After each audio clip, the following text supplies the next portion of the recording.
This really shouldn't need to be said, but no, unifying with neo-Nazis is not going to save civilization. Hello internet, if you're new to my channel, welcome, and if you're not, welcome back. So the Republican Party is having a lot of infighting right now, specifically on Twitter, and I have a lot of thoughts. So this whole situation started a few weeks ago when Politico published an article about the Young Republicans, and that story went viral on social media. If you haven't heard about this article, the report revealed private messages that were leaked from a Telegram group chat that included leaders from the Young Republicans organization. According to the Politico report, the leaked messages have some pretty disturbing content. Hopefully this video doesn't get taken down for repeating what's in those messages, but some of the specific things that were said, and this is an official Republican Party affiliated organization. The leaders from the Young Republicans called Black people monkeys and watermelon people. They talked about sending their opponents to gas chambers and talked about how they thought Jews were dishonest. And they referred to rape as epic and slavery as based.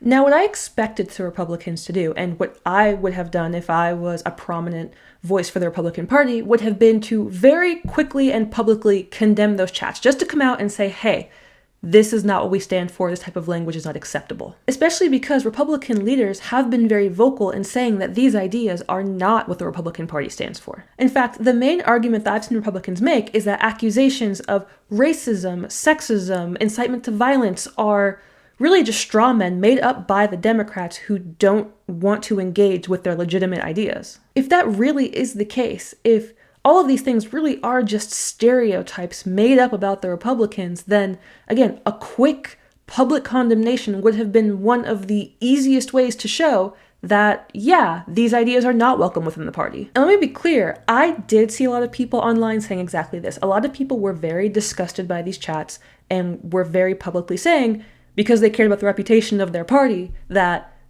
the ideas in the group chat did not reflect Republican values, which was the right thing to do. The Young Republicans National Federation, in fact, made a public statement condemning the group chat. Bravo, that is exactly what needed to be said about these group chats. There were also a lot of people online who didn't want to condemn these very obviously terrible things said in the group chat because of cancel culture. Maybe I need to do an entire video on this concept and how cancel culture is now being used by a lot of Republicans to deflect from taking responsibility and to stop people from criticizing them. Let me just make my stance on this very clear. No, the people who were in this group chat should not be going to jail, nor will they be. They shouldn't be barred from ever being able to work again. They should be able to learn and grow and move on from this. They also shouldn't be representing a political party. They also would have been rightfully fired from their positions if they were caught saying that they supported socialism, because that is not what the Republican Party stands for. So yes, I think the Republicans who were trying to distance them from the party was 100% the right thing to do.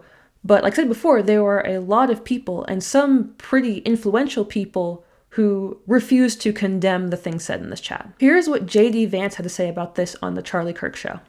And I really don't want us to grow up in a country where a kid telling a stupid joke, telling a very offensive stupid joke, is cause to ruin their lives. And at some point, we're all going to have to say, enough of this BS. We're not going to allow the worst moment in a 21-year-old's group chat to ruin a kid's life for the rest of time. That's just not okay. The members of the Young Republicans are aged between 18 and 40, so these were not minors or children in any sense of the word.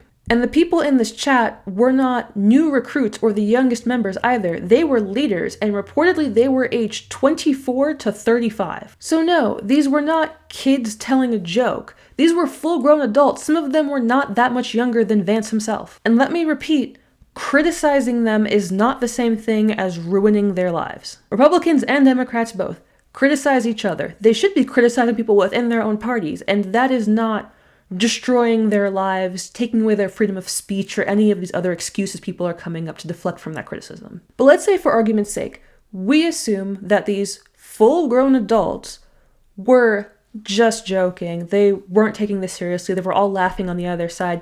These are still jokes, comments, whatever you want to call them, that are inappropriate for someone to make in a leadership position representing a political party. It was not funny when we saw even normal people joking about, say, Charlie Kirk's assassination.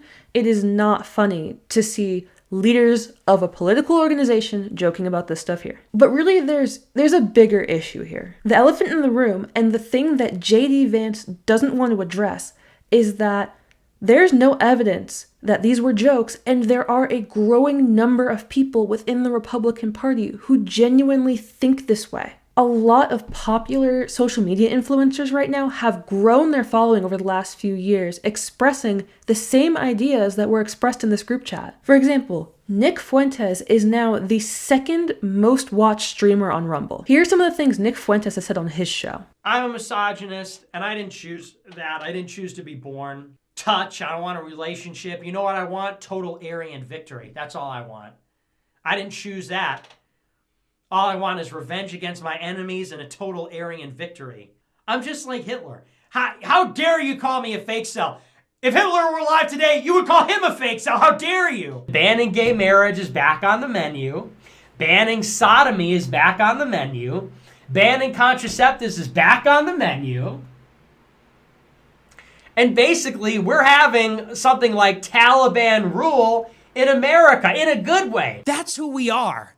Ted Kaczynski, Killdozer, Hitler, like that is what we are capable of. That is what is in our DNA. We should try to get a little bit of a sense of identity. A white man gets pissed off and he starts bombing people across the country, and all the king's men cannot stop him. A white man gets pissed off, he builds a tank and destroys the entire town. A white man gets pissed off and he declares war on the world and almost wins. He has ranted on his podcast that he wants to take away women's rights to vote. He blames all of the world's problems on Jews. He has said he wants revenge against his enemies and total Aryan victory, and he has called for Catholic Taliban rule in the US. And none of this is a joke. He has been pretty consistently advocating for this stuff for years. Following the controversies surrounding the Young Republicans group chat and the concern over the rise of neo-Nazi influence on the Republican Party, Daily Wire influencer Matt Walsh weighed in with his thoughts on Twitter. He did not speak out to condemn the Young Republicans group chat, nor to distance himself from the neo-Nazis in the party, but instead, Matt Walsh called for unity. Many people were surprised that Matt Walsh seemed to be defending what was said in the group chat and defending some of these neo-Nazi influencers, and asked, what did he mean by unity? This was especially surprising because Matt Walsh in the past seemed to be pretty good at recognizing that white supremacists and authoritarians were not actually in line with Republican values.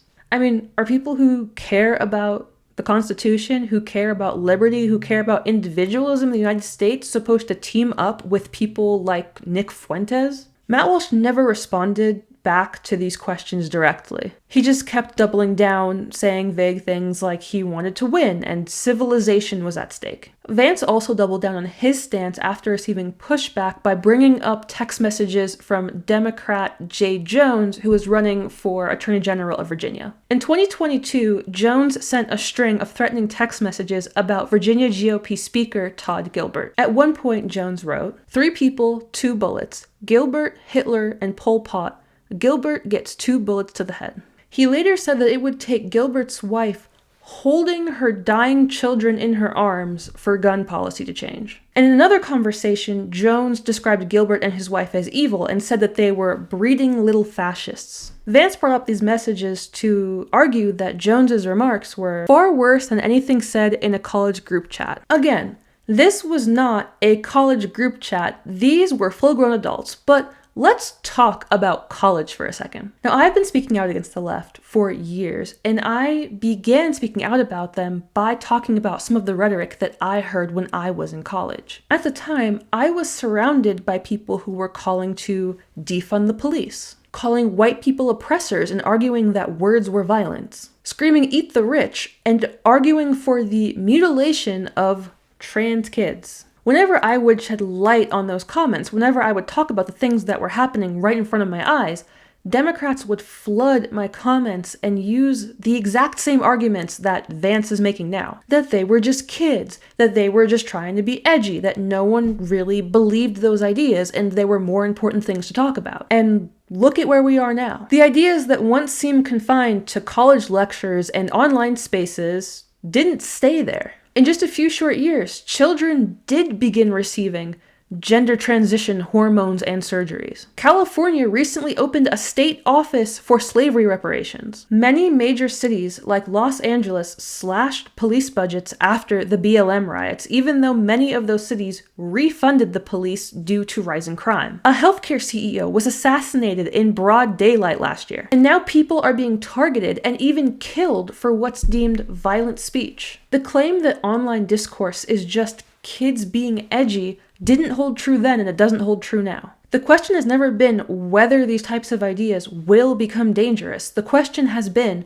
are people going to speak out against these types of ideas before they start to dominate culture and influence policy? One of the biggest political influencers online right now is Candace Owens. She has over 7 million followers on Twitter. In the last few weeks, she has made several social media posts and podcast episodes insinuating, without evidence, that Israeli operatives and Jewish donors conspired with people close to Charlie Kirk in order to assassinate him, and this conspiracy theory has gone viral online. Last week, a 28-year-old man from Texas was arrested for sending death threats to Jewish conservative influencers, accusing them of being involved in Charlie Kirk's assassination. His Twitter account, which was created only a month before his arrest, only followed 3 accounts. One of them was Candace Owens. And during that time, he repeatedly accused pro-Israel influencers of being Israeli operatives. This grown man wasn't making jokes. He wasn't being edgy. He heard something online, took it seriously, and was acting on it and targeting individuals. Republicans claim to be fighting for civilization and fighting for Western values, but I question whether many of them really know what those terms mean. The West was built on reason, individualism, and liberty, the things that really make America great, not white supremacy and Christian theocracy. In the past, Republicans largely, although not perfectly, defended these ideas from attacks from the Democrats, although it seems like things have changed in recent years. The truth is that neo-Nazis and social justice warriors are not opposites at all. In fact, they're manifestations of the same underlying ideas. They are both identity politics obsessed authoritarians who reject the principles that make civilization possible. Although they may differ in the rationalizations that they use to justify their beliefs, they are both enemies of the West. And by refusing to speak out against bigoted and authoritarian language, Walsh and Vance are showing that they believe these ideas are acceptable or at least tolerable within the Republican Party. And I'm not necessarily saying that they agree with the neo-Nazis, but because they're not speaking out against them and they're calling for unity instead, they're showing that they at least don't think these ideas are a threat. But letting bad ideas thrive and refusing to confront evil within their political party is exactly what the Democrats did, as Walsh and Vance have both pointed out themselves. That is what has led largely to the decline of the West. Socialists and violent woke activists were given a platform and allowed to become mainstream within the Democratic Party, and we're seeing the consequences of that. But really, I don't want to hear J.D. Vance or Matt Walsh complain about the Democrats doing this if they're arguing that the Republicans should do the same thing. If Matt Walsh, J.D. Vance, and those who share their call for unity really want to save civilization, the answer is not to partner with neo-Nazis. The answer is to unify and ally with people who care about Western civilization, who care about the values that will make America great. But to be honest, saving civilization doesn't really seem to be the goal here, because Matt Walsh, again, doubled down on his stance. When I was on the left, I remember how culty it felt and how much pressure there was to pretend that you agreed with ideas that everyone knew was false just because the people saying those things were on your team. And if you disagreed, if you wanted to just, be sane and call out the craziness that you were seeing, you were called a traitor. A lot of people have asked me why I don't align myself with the Republicans, because on the surface, it probably seems like I have a lot more in common with your average constitutional conservative than I do with your average Democrat. Well, this conversation that we're seeing online came into the spotlight recently. This is something I've seen happening, honestly, for a while. Because beyond just not wanting to criticize Nick Fuentes or Candace Owens, there is this thing in the Republican Party where being loyal to Trump or being loyal to MAGA is more important than sticking to principles or valuing liberty. And when you do that, when your loyalty to a party or your loyalty to certain influencers becomes more important than your loyalty to truth, you really can't claim that your main goal is to save civilization. So while a lot of Republicans claim to have these higher moral standards than the Democrats, a lot of them fail to live up to their own standards consistently. And I just don't believe that morality is a burden that should be set aside when it's inconvenient or when it's unpopular. It's actually the foundation of the very things that I think we need in order to keep civilization alive. If you actually want to fix things, you can't turn into the problem because it's convenient for you. But if there is one thing that's given me hope with this whole situation, it is that there are a lot of conservative voices within the Republican Party that are refusing to unify with their bad actors and are speaking out about the bad things going on within the party. And as long as those voices don't give up, because those are the voices that I want to unify with, there is hope that things can change. There is hope to turn this around, and there is hope for civilization.